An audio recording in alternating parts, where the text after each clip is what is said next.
Warner Brothers Records started calling me into meetings and saying, hey, you can't say stuff like that. You are causing radio programmers to not play your music because they don't agree with you. And if we can't sell your music, this is a no-go. Today I sit down with multi-platinum country music artist John Rich. We discuss his incredible career journey, his songwriting process, and how he was able to remain successful without relying on record labels. You're giving up all that big push that you get from a major company, but what are you getting in return? You're able to say what you want to say, exactly how you want to say it. Your freedom of speech is invaluable. We also discuss how John uses his music to be what he calls a citizen advocate. They pull up on her property, people get out of the cars, bulletproof vests, loaded weapons, and this lady's going, who are all these people? I told him, you got 2 weeks. If you don't get out of our county, I'm gonna write a song about the TVA and you'll never be the same. Music is my weapon of choice, not being a politician, music. This is American Thought Leaders, and I'm Yanya Kellick. John Rich, so good to have you on American Thought Leaders. Great to be here. Thanks for making the trip to Nashville, sitting right in the middle of my house. Well, and an incredible performance venue, apparently. Yeah. You know, the truth is, I have very little experience with country music, but a formative experience because my father was really into Johnny Cash. It seems like only Johnny Cash and Edith Piaf, different genre. Yeah. But I still remember Live from Folsom Prison. I can play it in my mind because we listened to that cassette tape so many times as a kid. Yeah. Very, very warm memories. Let's just talk a little bit about how you got into this, you know, before we get into the whole, everything you've been doing, you know, in American politics and shaping culture and all that. How did you even get into this in the first place? So I grew up listening to records like Live from Folsom Prison. My dad is a preacher, but loved country music, loved the old stuff. So we had Live from Folsom Prison, we had Roger Miller, we had Tennessee Ernie Ford, we had all the greats from that 50s and 60s era of country music. And my dad's a really good singer, really good guitar player. So, you know, at family events, when you get through eating and everybody's sitting around, my dad would always pull his guitar out, and my granddaddy, his dad, wanted to hear Boy Named Sue. Play Boy Named Sue. And he's over there smoking Marlboro Reds, you know, one after the other. Play Boy Named Sue. And my granddaddy would just call out songs, and my dad knew them all and would play them. And I always thought that was just so cool that my dad could just sit there and just play them one after the next after the next. So one of my dad's extra jobs was giving guitar lessons. And so he let me tag along when I was about 5 years old in Amarillo, Texas, up in the Panhandle, to a guitar lesson. And he had all these adults sitting in a room, and he had me kind of sit behind him, and he handed me a little cheapy guitar, you know, here, a little kid guitar. He goes, yeah, just follow along. Well, after about the second lesson, I was picking it up faster than the adults that he was teaching. And my dad went, wow, you're picking that up pretty fast. Let me show you some other stuff. So now at home, he starts showing me stuff. And man, I just thought it was the greatest thing ever to be able to do what my dad was able to do. Pick up a guitar, and now when my granddaddy would say, play Boy Named Sue, I could pick my guitar up too and bang along right with my dad. So it really started from that. It was something my dad did and something I got to do with my dad, make music with your dad. I mean, what's better than that? Never dreamed in a million years it would be something you could have a career in. The second I got my driver's license, I started driving into Nashville. And so I started entering talent contests, and I thought I might be good enough to actually do this, so I'm just going to start going. And little by little, I got good enough to where I could do it. And at 18 years old, I decided not to go to college. I had a 4-year paid scholarship to Belmont University, which is literally outside my window. Really good school. My family doesn't come from money, so it wasn't like, you know, my dad could stroke big checks to a college. So having it paid for was a really big deal. But instead of going to college, I decided to go on the road with a bunch of guys I'd met who were from Texas, who were a lot older than me, and go play Holiday Inn lounges, county rodeos, off-brand casinos, from Vancouver to Jacksonville, Florida, and everywhere in between, instead of going to college. And the reason I did that was because I wanted to play the Grand Ole Opry, I wanted to write hit country songs, and I wanted to be on country radio. Those are my goals. And I couldn't think of how college was going to help me get to that point. And so I took that risk, jumped into it, and was probably too dumb to realize how big of a risk that actually was. But it worked out. That band became Lone Star. That became a multi-platinum country act. So wrote my first number one when I was 21 years old. The song, I've been listening to a whole bunch of your songs recently, and the one that really kind of struck me was Revelation. So connection with God also plays into this. Of course. Yeah, God plays into everything. He doesn't play into us. We play into him. He's the boss. So Revelation is a song that, I'll back up just a second. If I still had a record deal, which I don't and wouldn't take one if it was offered to me, but if I did, which I did most of my life, the last 5 or 6 songs that I put out would have never been heard by a soul, because they would have taken that recording and said, nice song, John, what else you got? And they own my voice, and they own my likeness, and they own all my recordings. They would just shelve it. You would never hear it. And so a song like Revelation, writing that song post my involvement with the music industry, the timing of that was right on the money, because I could have written that song years before that. Nobody would have heard it. I write it on my own. What are you giving up? You're giving up the money of the industry. You're giving up all the radio stations. You're giving up all that big push that you get from a major company. You're giving that up, but what are you getting in return? You're able to say what you want to say, exactly how you want to say it. And one of the good things about tech, and most things I don't like about tech, but a good thing about tech is I don't need a record label now to get the word out about a new piece of music. I can literally just load it up myself, tell everybody, check this out. And if they like the song, they'll go get it. 4 out of my last 5 songs that I've released independently have been the number 1 most downloaded songs on Apple Music. Not in country music, all genres. Yeah. All genres. And that's a feat that is only possible generally if you have a major record deal. But when you've got millions of people out here that hear a song like Revelation, they go, where did that come from? Because I'm never going to hear that on the radio. How do I get that? They click it, they download that song, now they've got it. That's the magic of it. I would not go back if the biggest label, if Sony Records offered me all the money in the world and said, come back, I'd say no thank you, because your freedom of speech is invaluable. And I get to express it freely these days. Well, so this, I mean, it's remarkable. I mean, you had really written your own ticket, right? You were set, but you decided, and I mean, of course, this gave you the ability to say, no thanks anymore, right, folks. But tell me about that decision. Well, Warner Brothers Records, which was the last major label I was on, started calling me into meetings because they didn't like a comment that I made about a particular subject going on in America, going on in culture. Or they didn't like the fact that I did an interview with this conservative guy, or that I went on this conservative network, or whatever. And they started calling me in and saying, hey, you can't do interviews like that anymore. You can't say stuff like that anymore. I said, well, yes, I can. They go, no, you can't, because you are causing radio programmers to not play your music because they don't agree with you, and they're going to start blackballing you, and they were, off these radio stations. And if we can't get you played, we can't sell your music. And if we can't sell your music, we can't recoup all the money we've spent on you, and this is a no-go. So yes, you have to stop. And I said, it's not going to happen. And we split ways. Now, at that point, me and Big Kenny of Big and Rich decided, well, we're not done.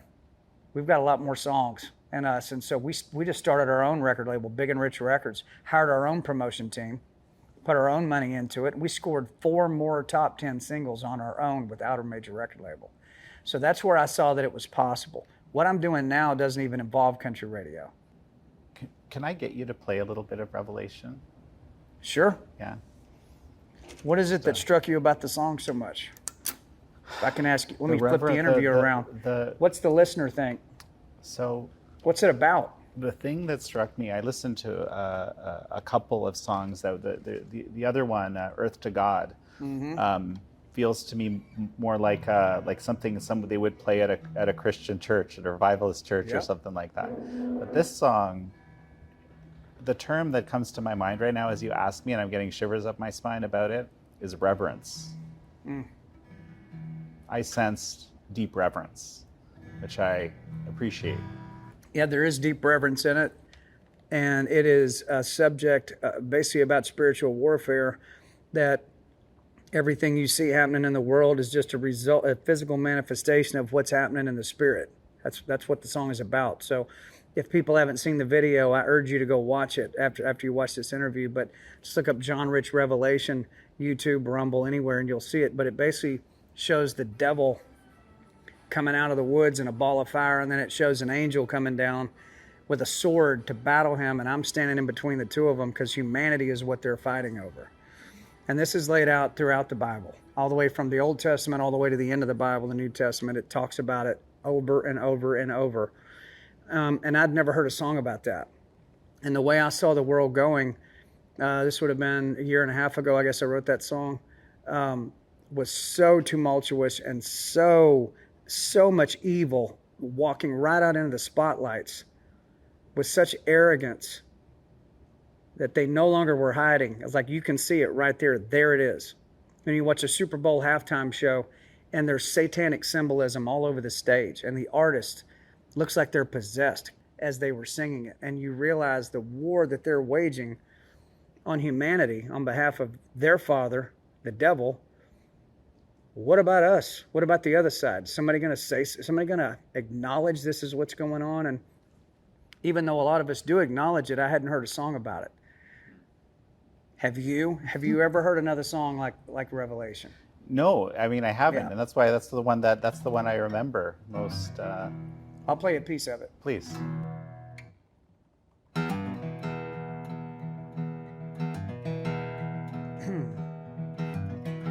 Dancing in the flames, the people cursed his name, bowed at the altar of the father of lies. But there's a number to their days and all their evil ways. The Lord's gonna turn away from all their cries.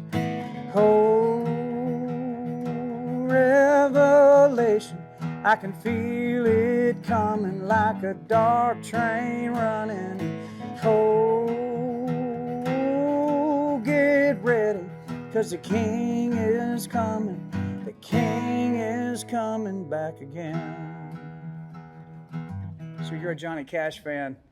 Me too. But that's probably It's got a also little why Cash in it. It's probably, now that you're saying it, it reminds me. It's right? got especially later Yeah. Johnny Cash. Yeah. You know, that song, when I go out and play concerts now, of all the songs I've had something to do with, by far, that is the one that people come up and mention to me, just like you just did. Revelation, man, that song, wow. Because it's not even really a song. I mean, yeah, it's a musical. But what I did is I took what it says in the Bible about this situation, just made it rhyme.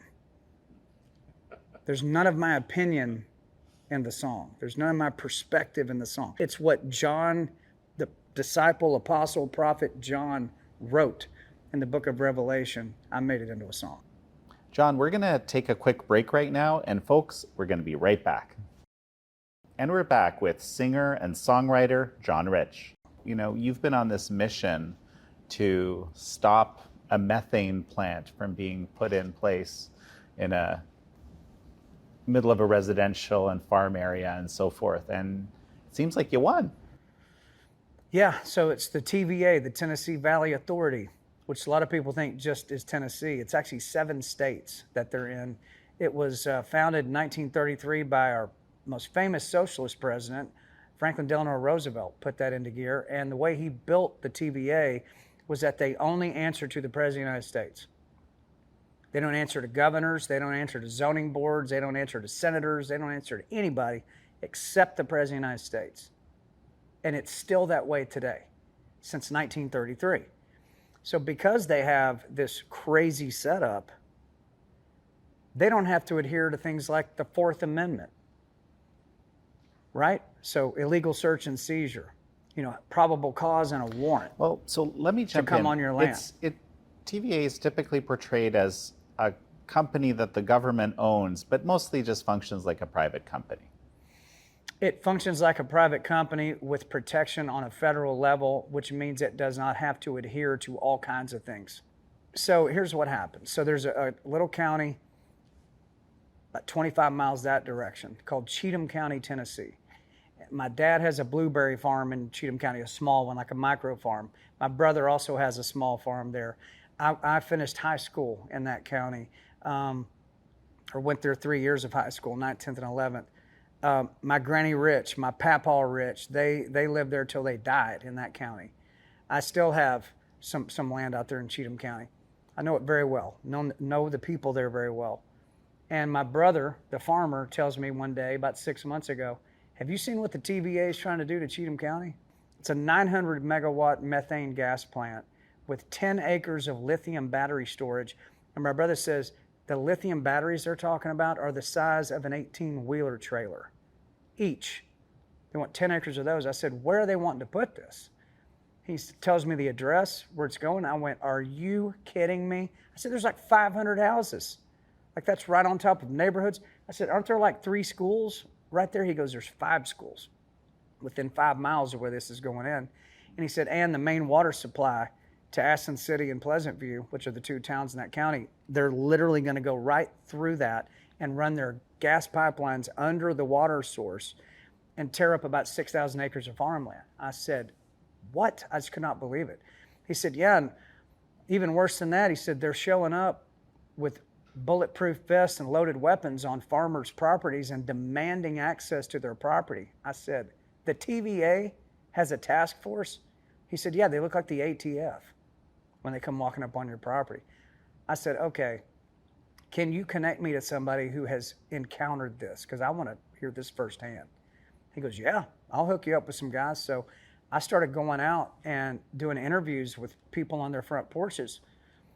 And this one piece of video that I saw, which you will see in my music video, which led to the writing of the song we're talking about, The Devil and the TVA, was an 88-year-old woman named Mrs. Nicholson who suffers from dementia. And the TVA pulled up on her farm. She's been living, that land has been in her family over a century. It's called a century farm. They pull up on her property, 12 vehicles deep. People get out of the cars, bulletproof vests, loaded weapons. I mean, it looks like a drug raid. And this lady's going, who are all these people? And it's on video because the neighbor ran out the door with a video camera to try to capture this. Thank God. Who are all these people? What is going on? What is happening? The neighbors come up and go, Miss Nicholson, that's the TVA. And they pull out an iPhone. They go, they're wanting to build this on your farm. And they show her a picture of like a plant and transmission lines. And for about 10 seconds, that old woman snapped out of her dementia and looked right into the camera that the neighbor had there and said, you think you own something, you don't own nothing. Just like that. It's powerful. I went, oh my. I mean, that was like, that encapsulated the entire situation to me. Upon seeing that video and realizing, yeah, this is real. There's the evidence right there on top of the firsthand accounts I'm getting from all these people. I decided, you know what? TVA is worth hundreds of billions of dollars, but I've got an iPhone and a selfie stick. Let's see how they deal with what I can do to them with my iPhone and my selfie stick. So I started interviewing people, kind of like what you would do, almost investigative journalist style, and started posting them on my X account at John Rich. You look up and they're racking up millions of views on each one of these neighbors of me talking to them, which then gets on the radar of TVA in a major way because I'm tagging them every single time, those scoundrels. And that leads to a congressman calling me and saying, hey, the senior vice president of government relations for the TVA reached out to me and said he would like to come to your house and have a chat with you. I said, oh, would he now? Well, you tell him to come on over.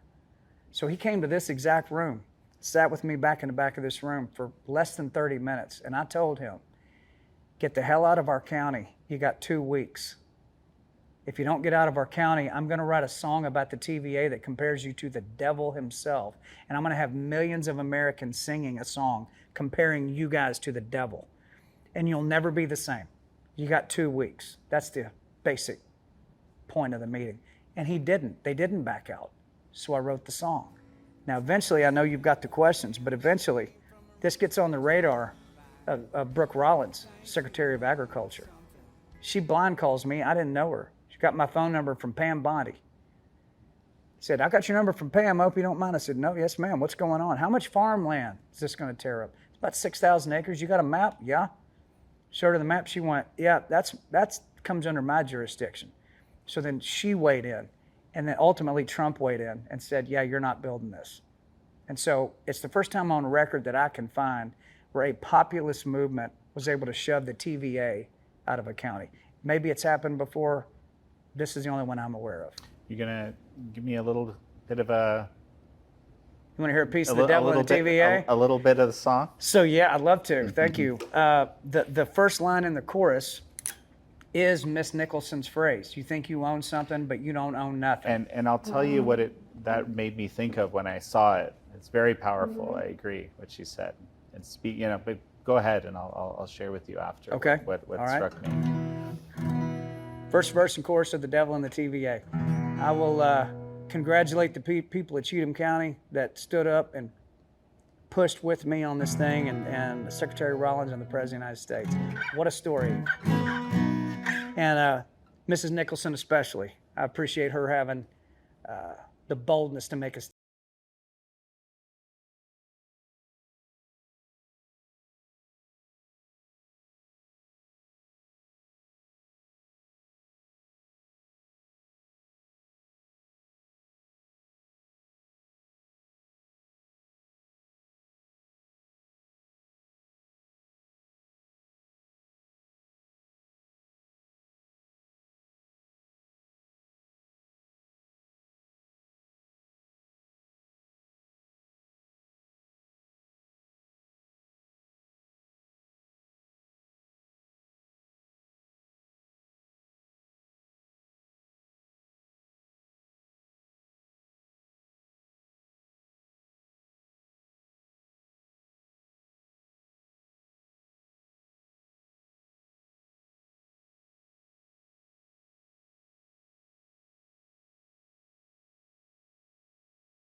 If people want it, they can download it, go get it. I mean, listen, it's like this is still going on. I mean, TVA is doing this across 7 states. There are counties right now in the shape this county was just in, and it needs to change. So thanks for letting me sing a piece of it.